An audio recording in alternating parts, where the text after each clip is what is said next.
Namo Myoho Renge Kyo, Namo Myoho Renge Kyo, Namo Myoho Renge Kyo. Hi friends, how you doing? I hope you're in good health and secure. Thank you for being here. Thank you for your practice. We are continuing, actually we're going to end, or finish I should say, the Avalokitesvara chapter, Hearer of the World's Sounds.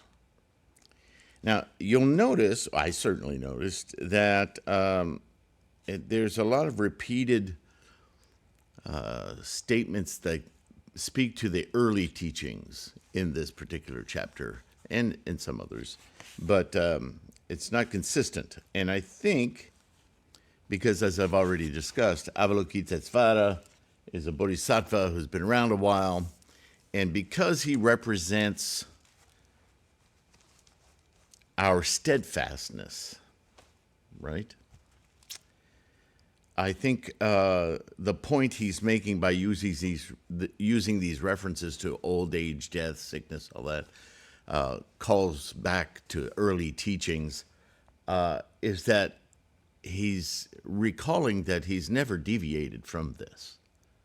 That from the very earliest teachings, the idea of having an appropriate mindset, a determination, a resolve is absolute key to achieving this transformation of consciousness, of mind.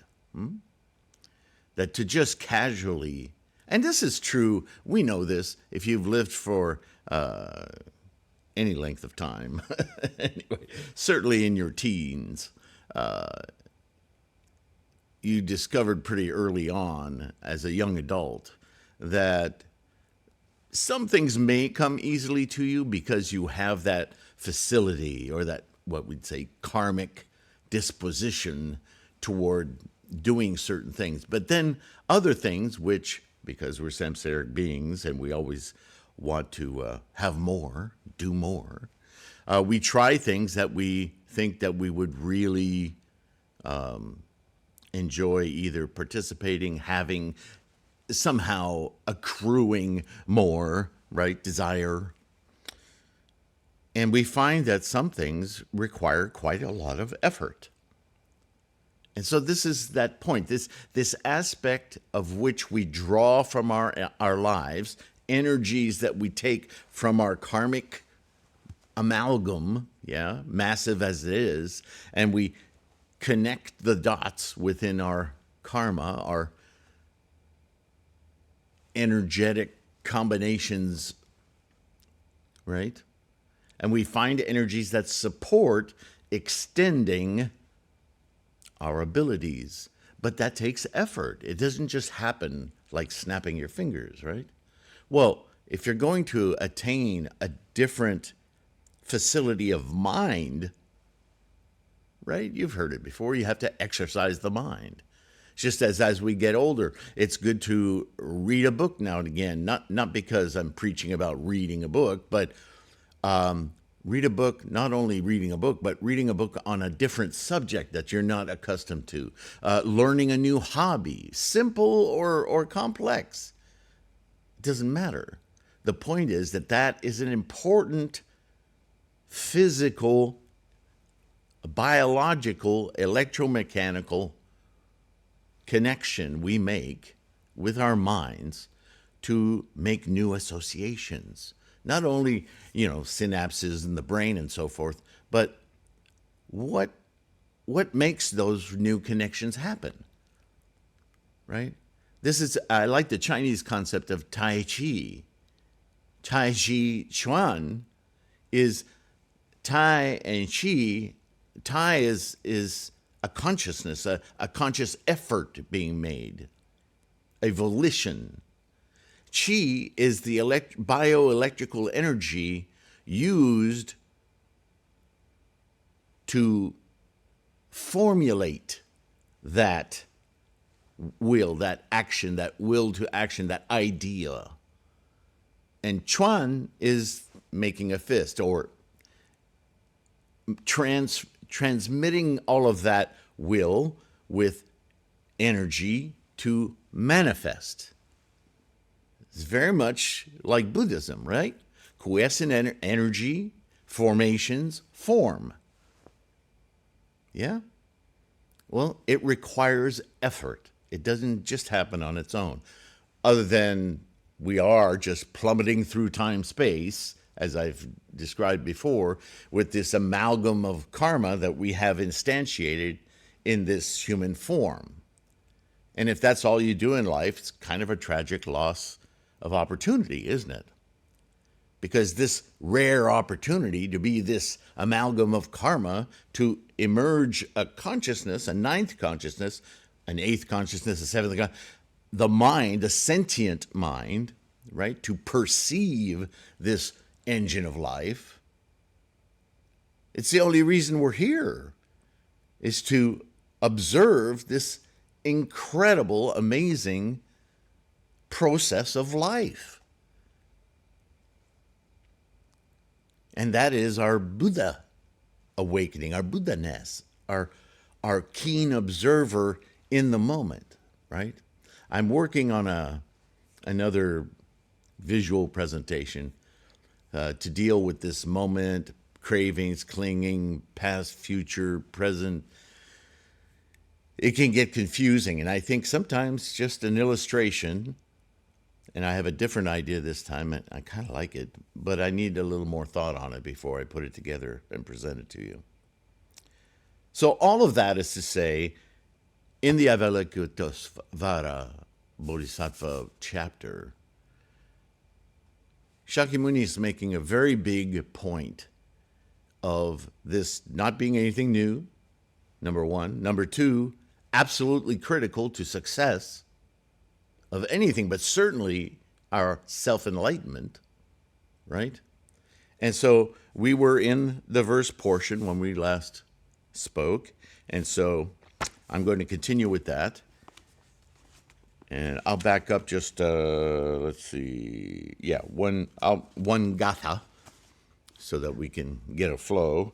If there are lizards, snakes, vipers, or scorpions, whose breath is poisonous like a flaming smoke, if you contemplate the power of Avalokitesvara, the hearer of the world sounds, the paying attention to the present and our effort to immerse ourselves in it, right? Because we're pulled out of the present all the time by clinging to the past or craving toward the future. Those are projections. We don't know the future, but we like to project into it, right? That takes us out of what's actually happening. So Avalokitesvara, the hearer of the world sounds, is a moment-to-moment hearing, right? He doesn't hear the past. He doesn't hear the future. He's busy listening now. Don't get hung up on the now thing. I've already talked about that. But it's useful when we're dissecting our clinging and craving. I'm still thinking about the diagram, sorry. If thunder resounds, lightning flashes, hail falls, and the great rain pours out of the clouds, if you contemplate the power of Avalokitesvara, they will disappear immediately. Is that to say that you can stop the rain from falling from the sky? I bring it to mind again. Buddhism is about the mind. You ever felt in your mind like all hell is breaking loose? That could be weather, that could be earthquakes, that could be any number of things that really rattle you, right? That's what he's talking about. And he's saying, if you contemplate the power of the hearer of the world sounds, in other words, the effort, the attention, the resolve, then all those clouds, mental clouds, quote unquote, they recede because they're illusions, they're attachments, they're not real. But your effort is always real. Your concentration, let's say. If sentient beings are in great adversity and immeasurable pain afflicts them, The wonderful power of the wisdom of Avalokitesvara, the hearer of the world's sounds, can relieve the suffering of the world.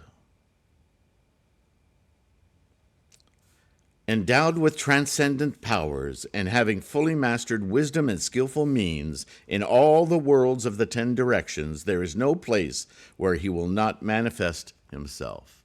There's no situation in your sentient mind or any other living beings where focused concentration toward our maximal potential isn't useful. Can't argue that, right?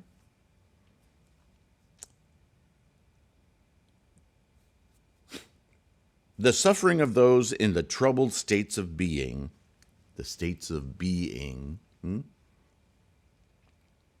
hell dwellers, hungry ghosts, and animals, right? There we go with the realms again.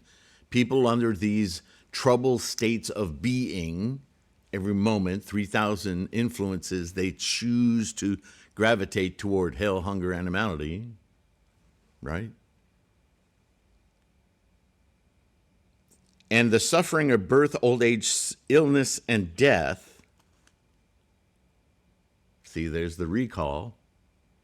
In other words, you could replace that sentence with the cycle of birth and death, birth, death, birth, death, birth, death, birth, death.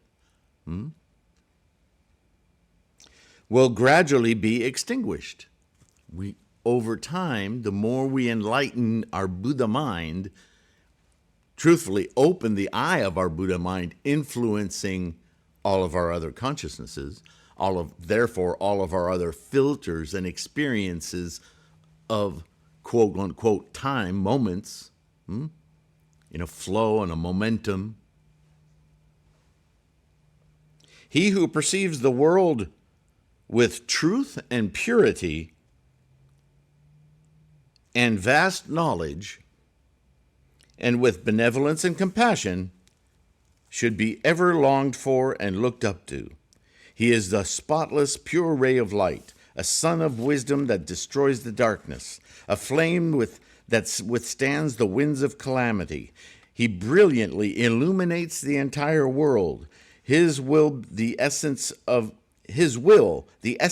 which is compassion, shakes like thunder, and the mind of mercy is like a beautiful overspreading cloud which pours the Dharma rain of immortality and extinguishes the flames of desires.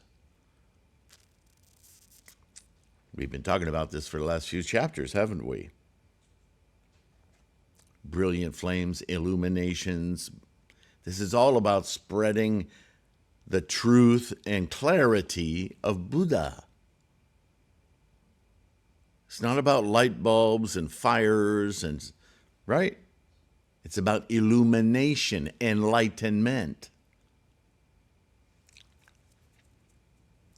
In a dispute before judges or fearful in the midst of battle, if you contemplate the power of the hearer of the world's sounds, all enemies will flee away, because your determined self-enlightenment is a clear, pure thing.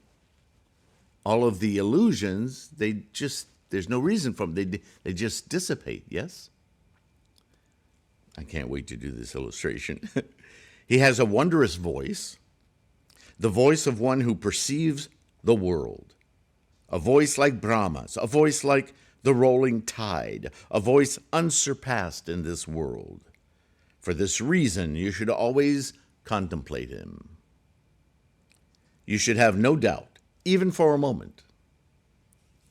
The pure seer, Avalokitesvara, will be a refuge when suffering distress or the misery of death. He is endowed with every quality, sees the sentient beings with his benevolent eyes, and his ocean of merit is immeasurable. For this reason, you should pay homage to him. And why is Avalokitesvara, hearer of the world's sound, so important? He sounds like a Buddha. Well, the point is, with this kind of contemplation, with this kind of homage, with this kind of respect, with this kind of consideration constantly, to be aware purely in the moment, well, that's the way we open our Buddha eye. So, of course, it sounds like Buddha. At that time, Bodhisattva Dharamnimdara arose from his seat, went before the Buddha, and said to him, "O Buddha, if there are any sentient beings who hear of this chapter on the Bodhisattva Hearer of the world sounds, and these effortless deeds, the manifestation of the gateway to all directions, and the transcended powers, know that their merit will not be little." When the Buddha taught the chapter, The Gateway to Every Direction, the thought of incomparable highest complete enlightenment awoke in 84,000 sentient beings in the assembly. And that's how he closes this chapter. So you could really see this whole chapter being about get serious, commit, and whenever you're in trouble, question your commitment, recommit. Right? Next chapter. I don't know if you've been looking forward to this one or not, but I have. For the longest time in my practice, I had a problem with this chapter. Really did not like it at all. It had some tastes, you eat something. Well, I like food, so. And you're not sure you like it, and then you try it again, and you think, there's just something about it that just, right? That's what this next chapter 26 was for me, the title of which is Dharani. And I just put up a video a few days ago on this term, Dharani. So I have a much more clear understanding of what it means. And I've actually found some translations of these into these sounds made in the incantations of Dharanis. But the whole concept of Dharani is quite interesting, and it relates to us, well, it's in the Lotus Sutra. It relates to our practice, Nichiren's doctrine, because of the Daimoku. All right? Another dimension to what the Daimoku, and Nichiren talks about it all the time, but we don't really dive into it. If you understand the Dharani, you'll have a greater depth, a more profound understanding of how the Daimoku works. All right, but that's next time. For today, we ended this, or finished this rather quickly. I tried to round it out with some conceptual thought. Hopefully that was useful. You got some insights from it. If I stirred something up and that you're not certain about, by all means, use the comments. Let me know. Or email me if you feel more comfortable doing that at tlksylvain, right? Gmail. Other than that, check out all the links in the description for ways to support our effort here. Don't forget, a few seconds, like and subscribe.